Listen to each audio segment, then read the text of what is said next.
Bagi saya, kalau saudara ada di dalam tradisi gereja Reform, Reform tidak sempurna. Tetapi saya kira salah satu tradisi teologis yang paling kuat bisa berdiri sampai hari ini adalah tradisi teologi Reform.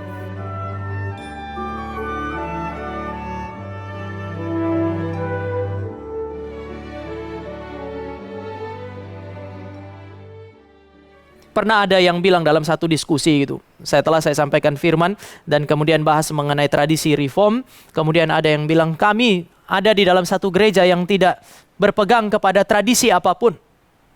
Kami tidak butuh tradisi, karena sudah ada Alkitab. Kami nggak butuh tradisi, seperti yang Anda sampaikan di dalam seminar tadi. Lalu saya bilang, apakah gereja Anda selalu begitu? Selalu berpegang kepada Alkitab saja dan tidak kemudian melihat kepada tradisi apapun? Memang begitu. Kebiasaan gereja kami begitu. Dan kami selalu begitu. Nah, saya bilang, nah itu tradisi.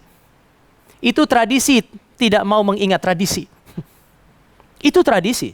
Selalu begitu. Kami biasa begitu. Itu kan tradisi kan? Tidak ada manusia di dalam dunia ini yang bisa melepaskan diri dari tradisi.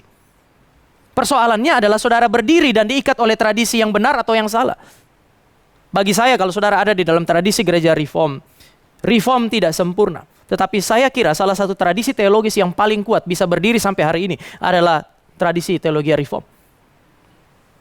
Apologis yang saudara temukan hari ini, saudara bisa lihat dan saudara periksa sistem teologinya. Reform. Selama tradisi teologis itu bersifat biblikal, itu adalah tradisi yang layak saudara dan saya masuki, melibatkan diri di sana. Pendidikan orang tua yang biblikal sekalipun tidak bisa dilepaskan dari apa yang disebut sebagai tradisi teologis. Orang Israel kuat di dalam tradisi. Satu sisi kita bisa lihat sepertinya merugikan. Tetapi di sisi yang lain, ini menjadi kerangka teologis yang menolong Yohanes untuk mengidentifikasi Mesias.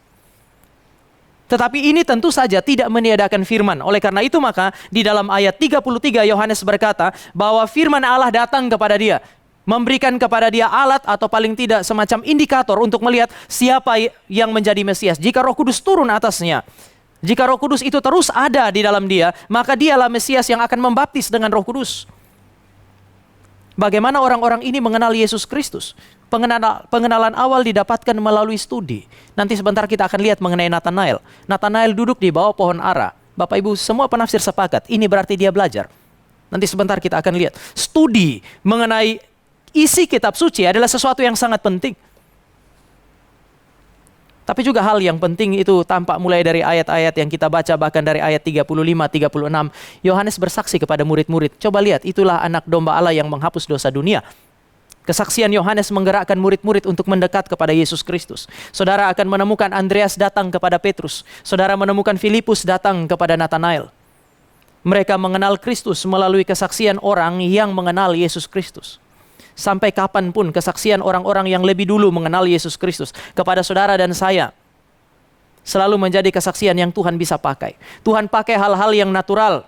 Tuhan pakai studi mereka. Tuhan pakai kesaksian mereka. Tuhan pakai tradisi yang sesuai dengan firman Allah. Untuk apa? Untuk mendorong murid-murid supaya mereka bisa mengidentifikasi dengan benar.